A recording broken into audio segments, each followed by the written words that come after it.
السلام عليكم. غنشارك معكم سيجار مالحين كيجيو رائعين بواحد الحشوه كتجي معلكه لذيذه بزاف. تبعوا معايا الفيديو من الاول حتى الاخير وفرجه ممتعه.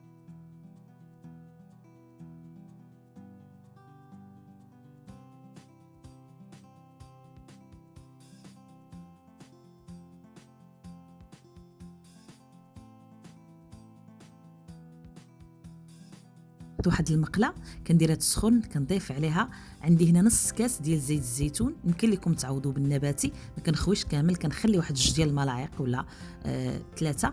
غادي نضيف واحد البصله، خديت منها واحد 2 ملعقات، ضفتهم مع الشامبينيون وشويه ديال الزبده. غادي نسوطيهم ونزيد عليهم هاد الملعقه ديال صوص صويا. هنا غادي نحمر هاد البصله، نضيف عليها 2 ديال الخيزويات محكوكين في حكاكه رقيقه، و2 ديال الكورجيت او القرعه الطويله الخضراء على هذا الشكل. وغادي نسوطيهم مزيان حتى يطيحوا. هنا راه طاب ليا هاد الشامبينيون. صافي غنطفي عليه، وضفت هنايا عندي واحد 3 ديال الثومات. هنا عندي صدر ديال الدجاج، راني طحنته في الهاشوار. من الافضل تبقاو تاخذوا صدر ديال الدجاج اولا بيبي، طحنوا على ايديكم احسن. غندير واحد الملعقه ديال الخرقوم البلدي صغيره، وغندير البزار ملعقه صغيره، وغادي ندير الثومه بودر تقريبا واحد نص ملعقه صغيره. وهنا غنضيف داك الزيت اللي بقى ليا. كما كنعرفوا الخضره والدجاج كفته كيبغيو الزيت. هنا غندير واحد الملعقه كبيره ديال التحميره. غادي نخلط المكونات على هذا الشكل هذا حتى يتجانسوا ليا مزيان، وغنضيف عليهم هاد الشامبينيون. هذا كيجي معلك، من الافضل ديروا الشامبينيون يكون طري، ما ديروش داك المعلب. ضفت واحد شويه ديال الملحه وغادي نخلط مزيان. هنا غندير نضيف هاد لاصوص باربيكيو. الا كانت عندكم ضيفوها، كتعطي واحد المذاق ديال بحال المدخن كيجي. الا ما عندكم شي مشكل ما تضيفوش. هنا درت واحد شويه ديال الشعريه الصينيه، سلقتها غير واحد شويه، ضفت عليها شويه ديال العطريه ديال الحوت وسلقتها. غادي نقطعها بالمقص على شكل، قطعوها مزيان وغادي نخلطها. ما تكثروش الشعريه الصينيه بزاف باش ما تجيش غالبه على الحشوه. صافي غادي نقلبها غير حتى تنشف ليا من داك الماء اللي فيها وتشرب ليا هاد العطريه ديال الدجاج. صافي وغادي نطفي عليها، نخلي الحشوه تبرد، نديرها في هاد البول، خليوها تبرد عاد كنبداو نحشيوها. هنا غادي ندير ورق ديال الفيلو. هاد الورقه هذه انا خديتها ماشي اللي موالفه كناخذها، ولكن لقيت ان كاين فيها فرق كبير. الورقه اللي كناخذ انا ديال اهل فاس زوينه بزاف. هذه ما كتكونش كتقطع بزاف، غليظه شويه عليها، ماشي غليظه ولكن شويه هي هذه. الصراحه انا ما عجبتنيش هذه، ما زويناش، ماشي بحال ديال اهل فاس.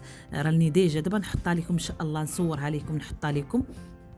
كنقطع الورقه على 2 ثم كنقطعها عاوتاني على 2، يعني هذا الربع ديال الورقه. درتو الورقه ديال الفيلو فكديروا 2 ديال الورقات. انا دايره هنا 2. كنحط الحشوه بطبيعه الحال تكون بارده، كنلفها على هذا الشكل هذا، نطوي الجوانب وكنلفها وكنسدها بالماء فيه الدقيق على هذا الشكل. هنا راني دايره عاوتاني 2 ورقات، كنحط الحشوه نقاده، كنلف من الجوانب وكنبقى نلف على هذا الشكل هذا. سبق لي وشاركت معكم سيجار مالح بالبيشاميل والدجاج، كيجيو تاهم رائعين. رجعوا الفيديوهات راه غتلقاوه. هنا كنجرب بورقه ديال الفيلو الزيت واش سخون ولا لا. كنبدا نحط هكا السيجار ديالي على هذا الشكل هذا، وكان ملي كيشد في راسو كنبدا نقلبو. الا ما توفرش عندكم ورقه ديال الفيلو ديروا الورقه ديال البسطيله. ان شاء الله دابا نشارك معكم، الا بغيتوا نشارك معكم السيجار بالورقه ديال البسطيله بالنسبه للبنات المبتدئات. هنا كنبقى ندور على هذا الشكل باش ياخذ لي داك التحميره كامل على هذا الشكل. صافي وكنهزهم نحيدهم ونديرهم في واحد الشبكه اولا في واحد الصحن فيه ورق النشاف. كيجيو زوينين مقرمشين من الداخل، ولكن هاد الكاليتي ديال هاد الورقه انا ما عجبتنيش بكل صراحه. انا راه كنشارك معكم يعني السلبيات والايجابيات. الورقه الاخرى اللي كناخذها انا دائما هي اللي زوينه، واخا كتقطع دغيا ورقيقه بزاف، راها زوينه مقرمشه ما تتشربش الزيت وزوينه. هذا هو الشكل النهائي. كما كتلاحظوا راه كتجي ديك الحشوه الزوينه وكيجيو مقرمشين رائعين. كنتمنى يعجبكم الفيديو. استودعكم الله الذي لا تضيع ودائعه، والى اللقاء في فيديو قادم ان شاء الله.